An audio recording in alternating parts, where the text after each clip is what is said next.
చూడండి ఫ్రెండ్స్, మేము ఇప్పుడు భోగి పళ్ళ సెలబ్రేషన్ చేసుకుంటున్నాం. నేరగాయలు, ఇక పువ్వులు, చాక్లెట్లు, పైసలు, ఇక అక్షంతలు, పసుపు బొట్టు, మంగళారతి.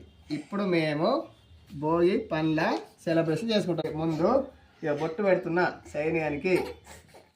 ఇక ఇప్పుడు కుషియానికి బొట్టు పెడుతున్నా. ఖుషి ఫస్ట్ కుషియానికి నేరగాయలు పువ్వులు పోసినాను. నేరగాయలు కిరాడి పువ్వులు ఇక ఇవి పోసిన.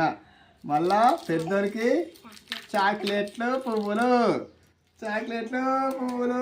ఇప్పుడు చిన్నోనికి చాక్లెట్లు పువ్వులు, పైసలు పువ్వులు, పైసలు పువ్వులు. ఇప్పుడు అక్షంతలు వస్తున్నా. చిన్నోనికి అక్షంతలు వస్తున్నాం. ఇప్పుడు మంగళారతి అయిపోయింది. Okay bye friends.